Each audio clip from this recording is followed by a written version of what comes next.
You're listening to Partnernomics Podcast, where we discuss the art and science of developing successful strategic partnerships. To learn more about the suite of Partnernomics solutions, visit partnernomics.com.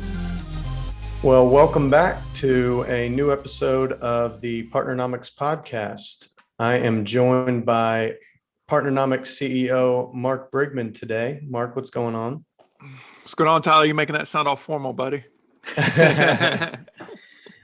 So we're here today doing our quarterly updates. Mark and I have talked about, putting together a podcast each quarter, highlighting new updates with our company, partnerships that, we are forming with other organizations, some updates that we're doing internally with the company, and highlighting some of those questions that we hit on our earlier episodes from some viewers. For anyone listening, you can send an email to podcast@partnernomics.com with any questions that you might have for Mark or myself. And you can also visit the podcast page on our website and submit questions through the form there. So the first question today, Mark, is from Stephanie out of Colorado. And Stephanie wants to know, the term strategic partnership seems highly overused. What is the specific definition and how should companies use them? Yeah, Stephanie, could not agree more. It's the word strategic and the word partnering, I think, are two highly overused words in the business community today. And we happen to find ourselves right in the middle of both those two words. But yeah, so strategic partnerships, I believe that they each have two different criteria. One of those is, I think that they have to involve some piece of innovation, something new, something creative, something that's going to cause this paradigm shift in the market, in your company, in your solution set. So I think that number one, it has to have some flavor of innovation that comes into it. And then number two, that innovation should open the door for new opportunities for pricing power.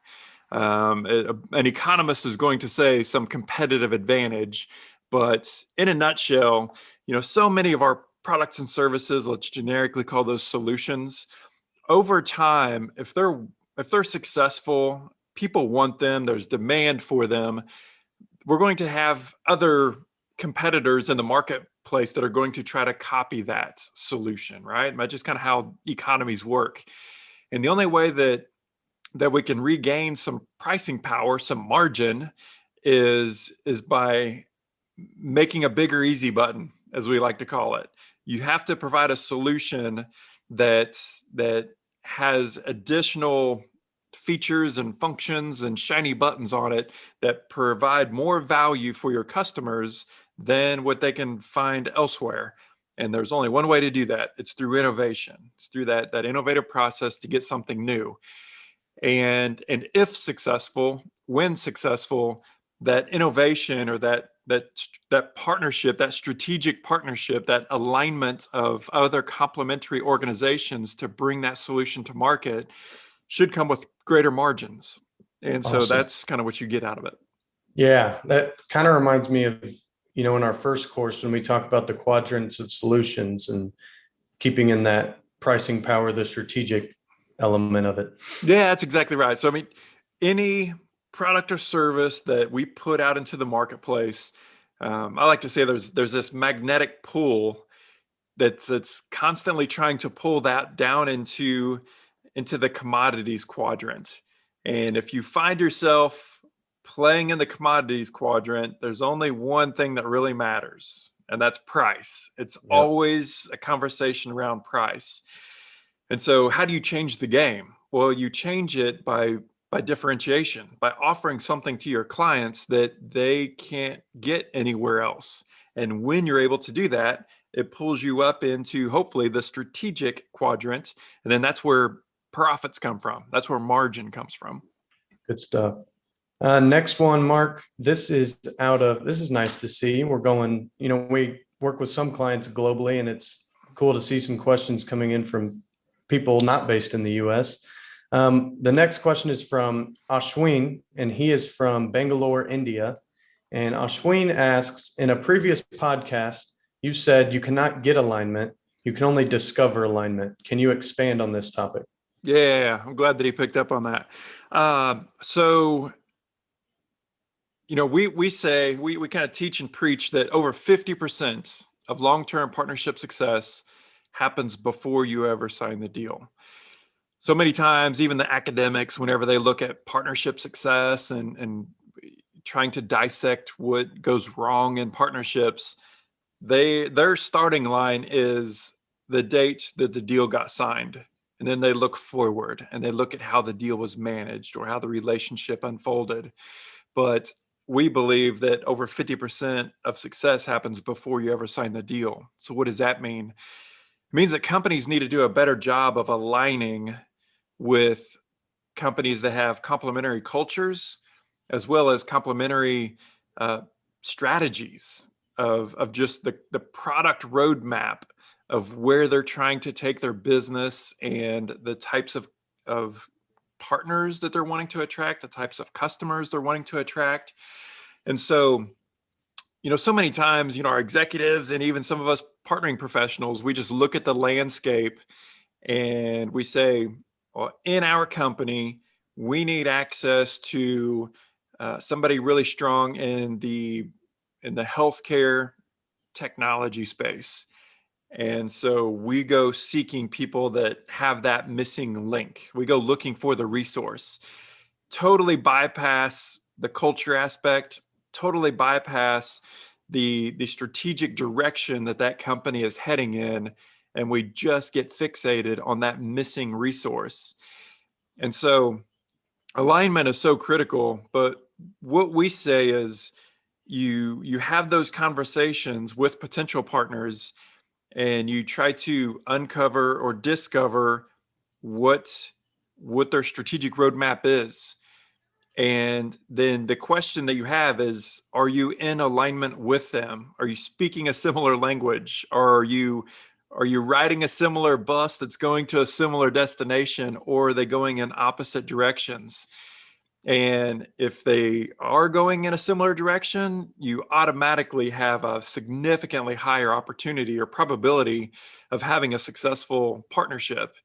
But if you have to do a bunch of convincing to try to pull a partner over onto your interstate, just know that you're going to be attempting to pull your partner over onto your interstate the entire drive.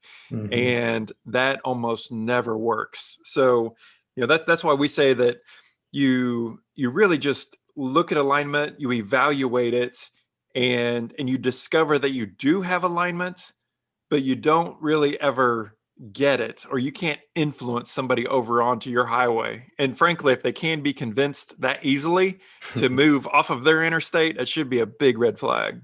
Yep. Next one for you, Mark, came in from Robert from Texas. And Robert says, you say that partnerships fall on a continuum between highly transactional to highly collaborative. What does this mean, and where does the average partnership sit? Yeah, good question. Yeah, so just like customers and clients, they're not all created equal. Partners and partnerships are not all created equal. And so we like to say that, partnerships do fall on a continuum, somewhere between highly transactional and highly collaborative. And so on that highly transactional side, that's where, supply chain management, procurement, sales, a lot of those relationships where the script is already written, we've already got a playbook, we got a rule book, we've got a master services agreement, or we have some sort of a purchasing agreement. And there's not a lot of unknowns. We just lay it out there, and the quote unquote partner, agrees to kind of play ball or not. And those are important relationships, no doubt. And that's the vast majority of the relationships that businesses have. But there's also another opportunity, and that's the opposite end of the spectrum. And that's truly where strategic partnerships live. And as we talked about whenever we kicked off this podcast, strategic partnerships include innovation, something new, something different. And because it is new, there's not a script built for it. We always hear this, proverbial line of, welding the ship as we sail it, or we're building the plane as we're flying it. Well, that's in a lot of ways what strategic partnerships are. Is they have two or more organizations working together, pulling in some innovative components where when it's pulled off successfully, if and when it's pulled off successfully, it will create this paradigm shift. It will create this differentiation, which will bring in opportunities for margins because of that unique power that's there. And so, it's been my experience that for most companies, I would venture to say 90% of the partnerships are more transactional or just kind of more prescriptive in nature. And 10%, give or take, about 10% can kind of fall into that truly strategic quadrant. And just by definition, those partnerships that are in the strategic side, they're going to take more nurturing, more conversations, more management, more leadership, just because the script isn't written. You have to go write the script as you're building it. And longer time to see results potentially as well. Yeah, no question. Yeah, the strategic partnerships take a lot longer to get results out of them. Great point. Just because you not only have to build these relationships, but then you're simultaneously building the new solution. And then, oh, by the way, you have to turn around and launch this new solution into the market, whatever it might be. So it definitely takes some time to unfold and to get that positive ROI. Next one for you, Mark. Michael from California asks, what advice would you give to a partnerships team leader who is looking for an overarching process for partnering that will bring consistency and better outcomes for their partnerships? Yeah, awesome question. I appreciate that. So throughout my career, I was on teams, sometimes 35 people, 35 professionals doing partnering deals, at a Fortune 50. What was interesting is there were 35 people doing deals 35 different ways. And some of them were really, really good, and some of them were not, frankly. So this could definitely be very frustrating for team leaders as they're trying to figure out, what is the best way, the most efficient way, or if somebody goes out on sick leave, maternity leave, or they take another job, and you step into the middle of their 5-10 deals that they have going actively, not even accounting for the ones that they're managing that's post signature. But how do you know where to take over? And the thing that's missing is really a process that sits underneath of that companies can and should adopt so that they do have this consistency. Most companies don't. That's literally at the Fortune 10 level where we have some clients. And so what I guess the advice that I would give to Michael is, just stand up some processes, have that consistency, look for certain tools that everyone on your team uses because they can really be game changers. We're talking strategic partnering plans, having specific plans, term sheets, how to use term sheets, those sorts of things. And even going beyond setting goals and building dashboards and some of these management tools that can be used to manage partnering teams more effectively. But set up some consistency and don't try to overcook it.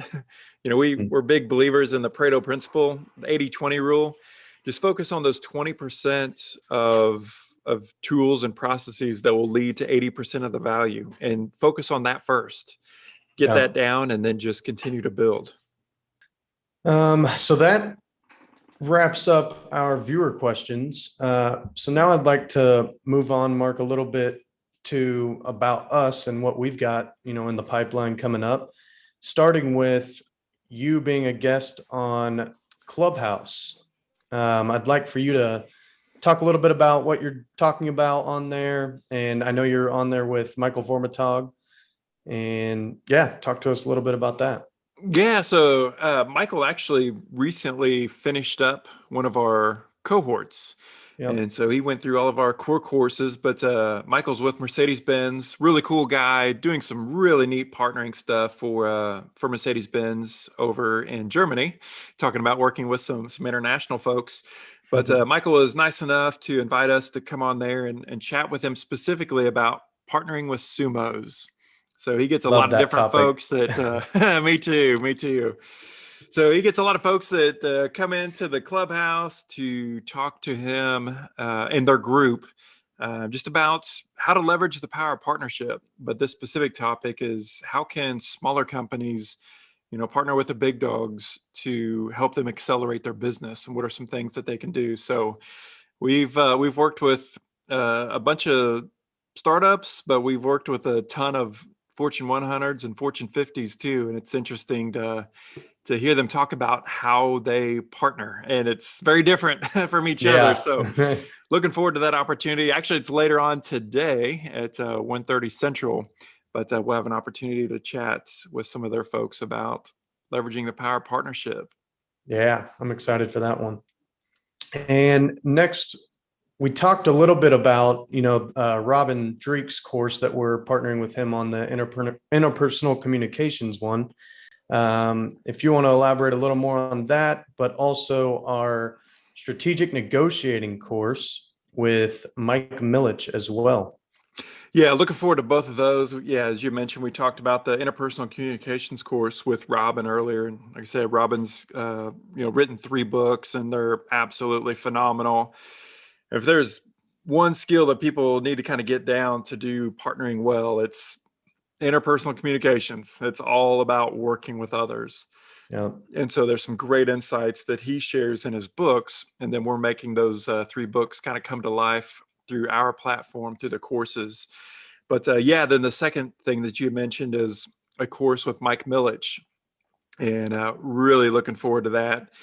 Mike and I have known each other for, I guess 4 or 5 years, been working together, traveled across the country, delivering each of our different courses to each other's companies and clients. But man, Mike has just a great methodology for negotiating, and I love it. And as we alluded to earlier, there's a couple different approaches to negotiating. Mm-hmm. And kind of the 2 main approaches is, one is this kind of get to yes, short-term mindset, hostage negotiation sort of a thing, where I just, I got to get you to yes, and then I'm going to move on to the next thing. Well, in partnerships, that's not the case for us. Whomever we do deals with, we're going to be living with them, hopefully for years into the future. And so it's all about the relationship and building on trust, establishing trust and building trust.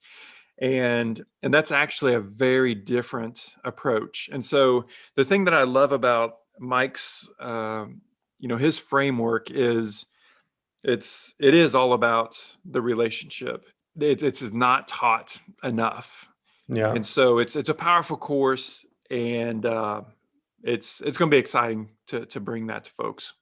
for sure. I'm really excited that we're, kind of opening the umbrella of and hitting these different topics of partnering that, we cover in our 3 courses, but really bringing those to the ground floor and the importance of these different topics.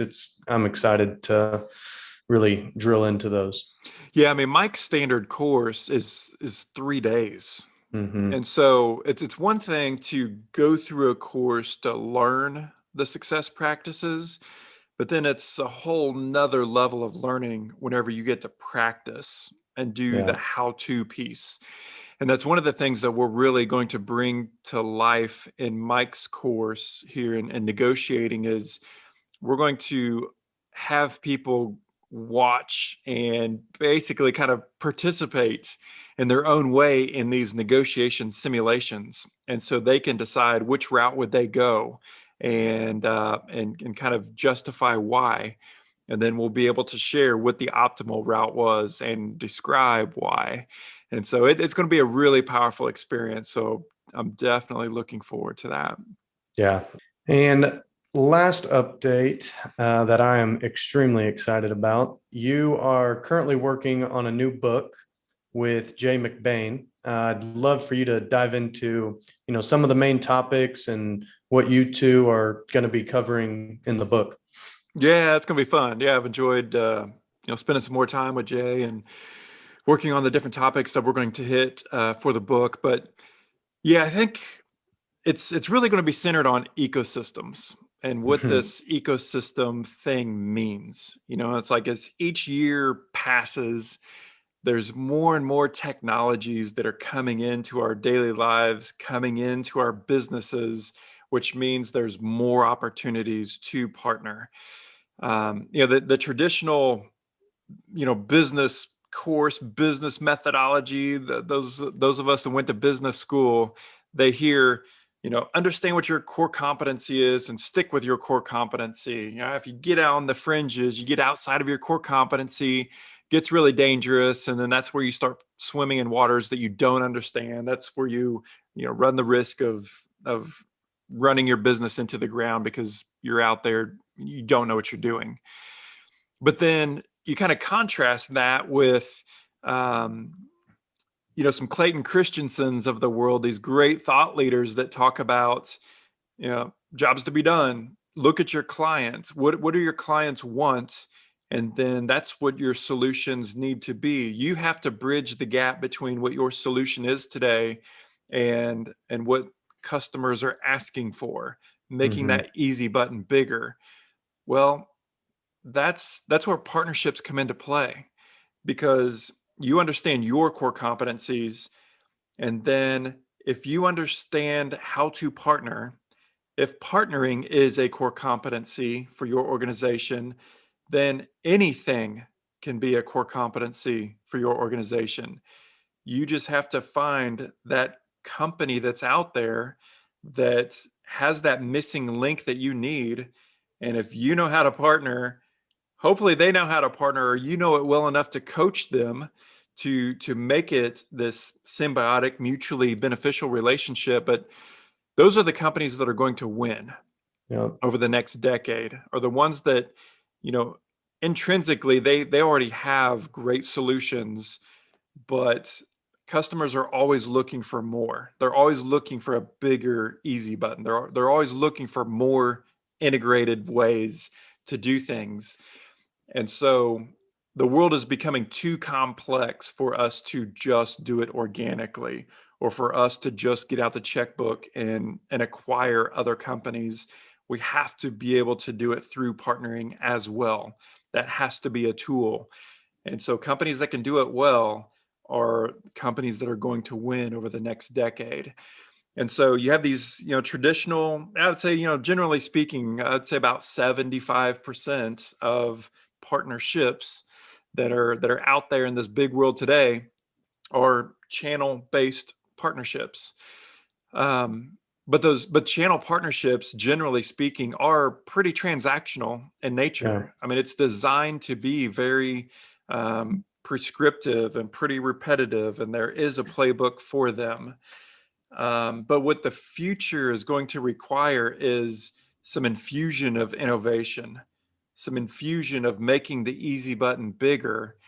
And it's going to require a different playbook, an expansion of the playbook. And there's not a playbook written for that. And so that's really what the ecosystem is. The ecosystem is taking your solution, but making it bigger and broader, laying this web over the top of it so that you now have the opportunity to leverage all the other lanes, whether it's marketing, it's research and development, it's data, it's new product sets, it's all of those things, layering those over the top of your company today and being able to leverage them. Yeah. So you said I like the 75% statistic about, that being the primary way of partnering, that channel idea. Do you see that percentage decreasing in the upcoming decade as this whole ecosystem space comes into play more? Yeah, good question. I think that, like what we traditionally think of as the channel today, that will be kind of this main layer that is in place and will always be in place.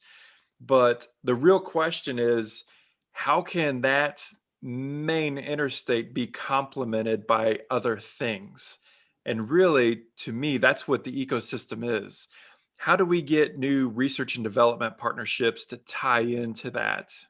How do we get new marketing and new markets opening? How can we leverage the power of different influencers to connect in with us? How can we leverage new technologies, new intellectual property development, new co-creation opportunities for solutions that are complementary to us? There are dozens and dozens and dozens of different ways that we can now branch out sideways from the channel, as opposed to just going down this chute. In the future, we need to start going sideways to add value to our customers and our clients. So, theoretically, both of them could increase. The channel itself could get bigger, but without a doubt, these ancillary pieces, which is really what the ecosystem is, these ancillary pieces will really be the game changers, because that's where I think the new growth can come from, is who can most successfully, more efficiently put that puzzle together. Thank you for tuning in to our Q2 recap. Again, if you have any questions for Mark or myself, feel free to shoot those questions to podcast@partnernomics.com, or visit the website on our podcast page, and you can submit on the form there. We look forward to you listening to future episodes, and we will see you in Q3. Partnernomics Podcast is brought to you by Partnernomics. Learn how to leverage the power of partnership. To listen to more episodes of Partnernomics Podcast, visit partnernomics.com.